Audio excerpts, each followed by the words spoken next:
Assalamu alaikum. So in this video we'll talk about Pakistan and Pakistan's neutrality in the Russia-Ukraine conflict.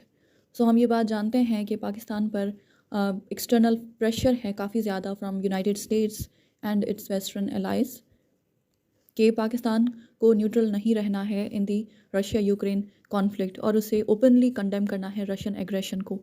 लेकिन so far Pakistan has adopted this stance of neutrality in this conflict. तो अब यहाँ पर question ये arise होता है कि should Pakistan remain neutral.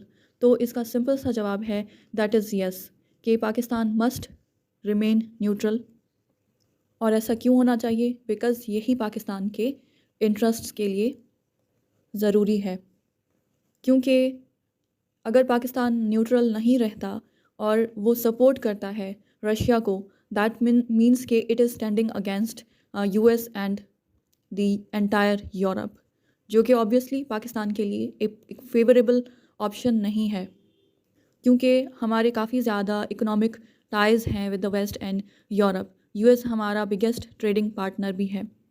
So keeping that in mind, we can't take side of Russia because it will deteriorate our relations with the entire Europe and the United States.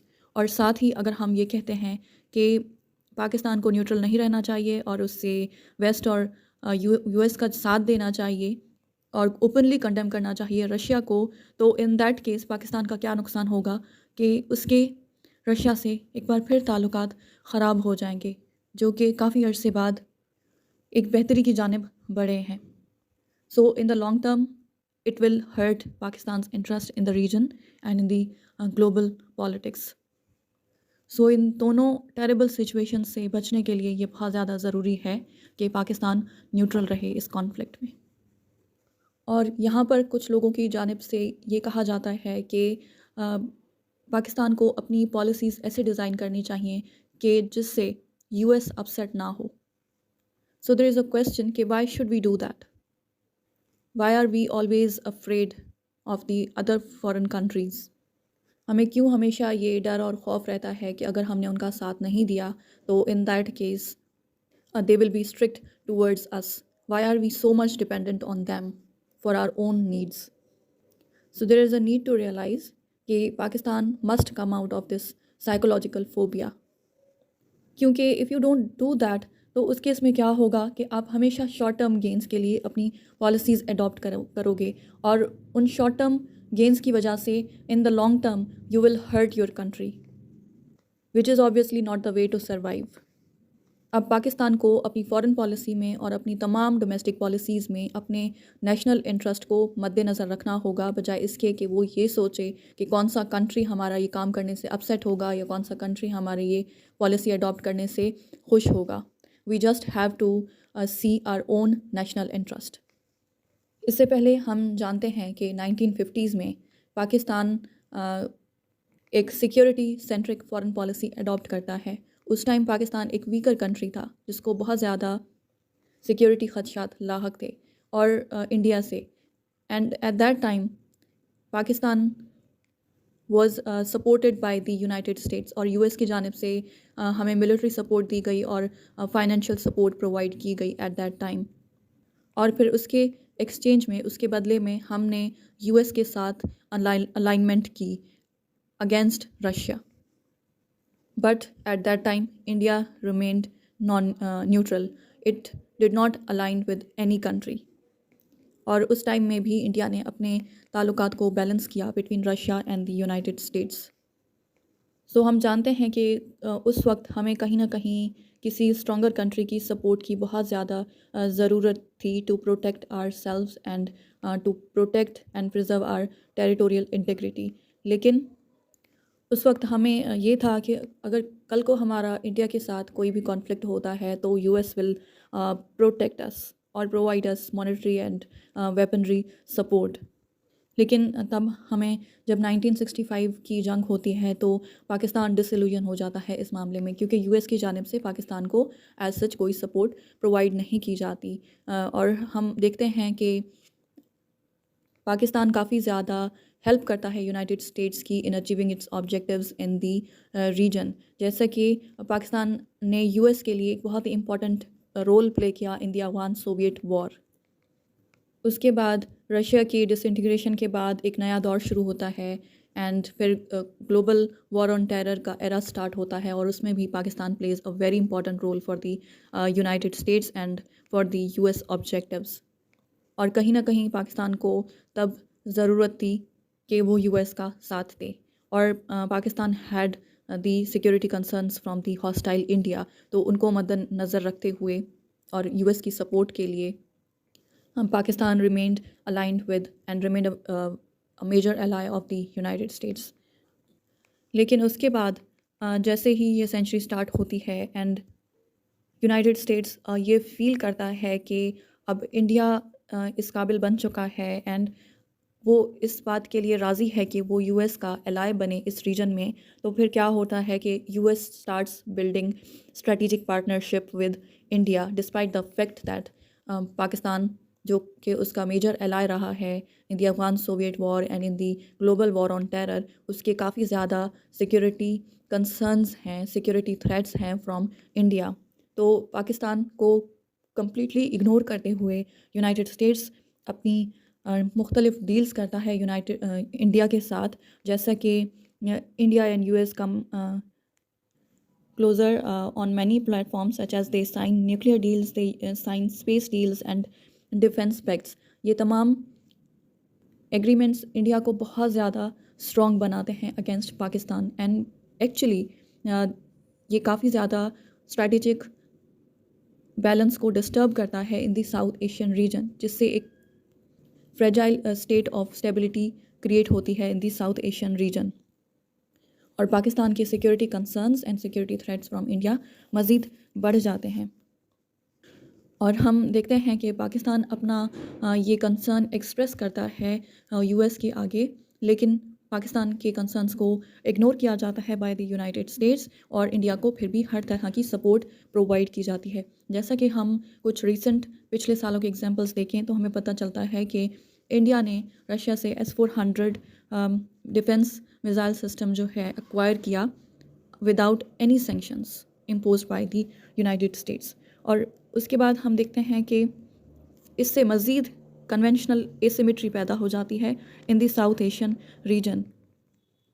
और इसके नतीजे में हम देखते हैं कि इंडिया बेलिजरेंट स्टेप्स लेता है against Pakistan. To take an example, हमने देखा था कि last year in 2022 on 9 March एक BrahMos nuclear capable missile, hypersonic missile Pakistan की टेरिटरी में एंटर होता है।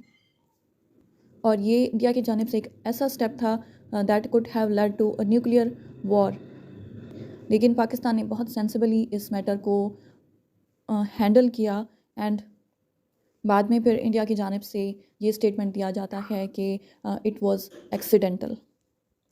लेकिन इन तमाम बातों से हम ये समझ सकते हैं कि इंडिया किस कदर अब काबिल हो चुका है कि वो हमारी सिक्योरिटी को थ्रेटन कर सके।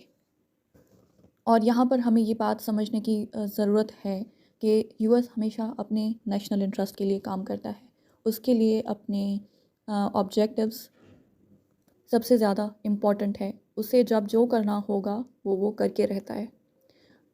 और पिछले अगर हम हिस्ट्री देखते हैं तो वी कैन कंक्लूड कि US did what US wanted to do and currently भी US is supporting India a lot because its interest are now linked with India.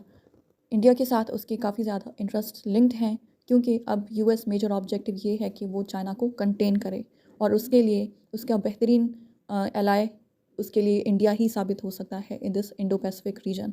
ठीक है, जो उसके लिए चाइना का इस रीजन में बढ़ता हुआ इन्फ्लुएंस करने में उसके लिए मददगार साबित हो सकता है। So clearly US has always acted in its own interest, totally ignoring Pakistan's security concerns. So why should Pakistan fear any country?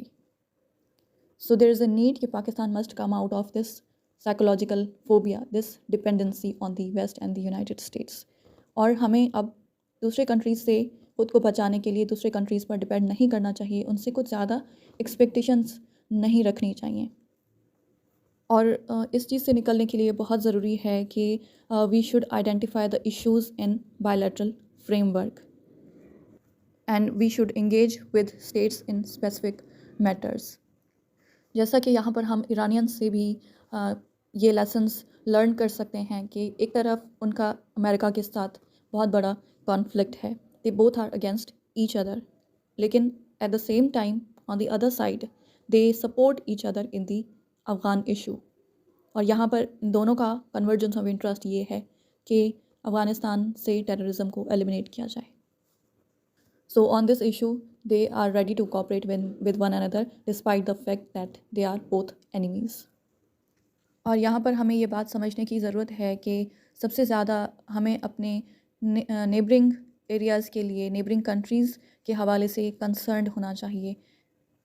हम जानते हैं कि अमेरिका अफ़गानिस्तान से अपना इंटरेस्ट लूज़ कर चुका है, लेकिन ये पाकिस्तान का नेबरिंग कंट्री है जहाँ से उसको काफ़ी ज़्यादा सिक्योरिटी थ्रेट्स हैं और टेररिज्म का थ्रेट है। तो उसको कर्ब करने के लिए ये पाकिस्तान के लिए बहुत इंपॉर्टेंट है कि वो रीजनल कंट्रीज़ के साथ कोऑपरेट करे और इंगेज करे टू रिजॉल्व दिस इशू, क्योंकि ये तमाम रीजन के कंट्रीज़ के लिए बहुत ज़रूरी है एक stable Afghanistan. They all want to see it stable and prosperous, क्योंकि इन तमाम कंट्रीज़ का एक विजन है ऑफ द रीजनल कनेक्टिविटी जो कि बेस्ड है on the idea of geo economics, जिसमें ये होगा कि तमाम countries will connect with one another in which जो उनका कनेक्टिंग पॉइंट होगा, जो उनका जंक्शन होगा, दैट विल बी अफ़गानिस्तान। और ऐसा तभी पॉसिबल होगा जब अफ़गानिस्तान एक स्टेबल कंट्री बन पाएगा। और ये ऑब्वियस है कि अमेरिका ऐसा नहीं चाहेगा कि एक कंप्लीट स्टेबिलिटी आए अफ़गानिस्तान में, क्योंकि जो रीजनल कनेक्टिविटी का प्रोजेक्ट है, जो विज़न है, वो कनेक्टेड है with the Chinese Belt and Road Initiative, जिसको ऑलरेडी यूएस अपोज करता है। So there now there is what we have to see now is that we have to see how Russia, China and India come together and work together and how Pakistan maintains its own interest. और यहाँ पर पाकिस्तान को ये देखना होगा कि उसे किस तरह की डिप्लोमेसी करनी है और कैसी पॉलिसीज़ अडॉप्ट करनी है कि वो इस काबिल बन पाए कि वो एक मल्टीपोलर वर्ल्ड में तमाम कंट्रीज़ के साथ इंगेज करे equally and in on the bilateral basis. क्योंकि अगर ऐसा पाकिस्तान नहीं कर पाता तो obviously it would not be serving Pakistan's interests. अब हमें इस चीज़ से निकलना होगा, यूएस की डिपेंडेंसी से ख़ुद को बाहर निकालना होगा। We don't have to depend on US to protect us from India. अब आज के दौर में हमें ख़ुद इस काबिल बनाना होगा, ख़ुद में अपनी इतनी कैपेसिटी डेवलप करनी होगी कि हम इंडिया को ख़ुद ही डटर कर पाएँ। We have to stop depending on other countries and work independently towards our national interest.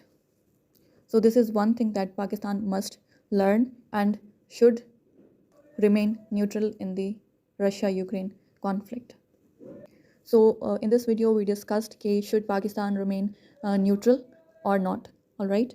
So I hope you liked this video. So if you found it helpful, so please like, share, comment and subscribe to my channel. Thank you so much. Take care. Bye bye.